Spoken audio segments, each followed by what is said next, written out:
இந்த வெப்சைட் ஆரம்பிச்சு பேன் எப்படி ஓப்பன் பண்றது, அதனால இருக்க சிக்கல் இந்த குழந்தைகளுக்கு புரியுற மாதிரி அது ஒரு கார்ட்டூன் வடிவத்தில் அதை கொடுத்தது இட்ஸ் வெரி இன்ட்ரெஸ்டிங் ஒரு மூவ், ரொம்ப இன்ட்ரெஸ்டிங்கான ஒரு மூவ்ஸாக இருக்குது.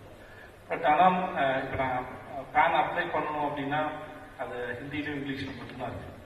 அது இங்கே நிறைய பேருக்கு அது கொஞ்சம் திரும்பி அது கடினமான இடத்துல இருக்கும். இந்த தமிழ்லையும் இருந்தால் அது எல்லாருக்கும் இன்னும் கொஞ்சம் அதை பார்த்து அதை புரிஞ்சுக்கிறது வசதி. ஏன்னா நீங்க இந்த ஸ்டெப் எடுத்து வைக்கிறதே எல்லாருக்கும் இது எளிமையா போய் சேரணும் அப்படிங்கிற ஒரு முயற்சி தான். அந்த முயற்சியை நான் பெருசா வரவேற்கிறேன். ஆனா அது தமிழ் இருந்தா எல்லாருக்கும் அது இன்னும் எளிமையா போய் சேரணும்னா,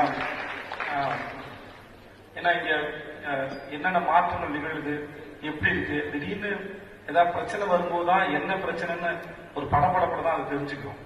ஸோ அது முன்னாடியே அதை பற்றின விளக்கமும் தெளிவும் நம்ம புரியுற மொழியில் இருந்துச்சுன்னா நம்மளால அதை பற்றின இன்னும் அறிவு தெளிவாக இருக்க முடியும் நான் நினைக்கிறேன். இல்லாட்டி மறுபடியும் திரும்பி அதே ஒருத்தர் சார்ந்துதான் இருக்க வேண்டிய அவசியம் இருக்கு.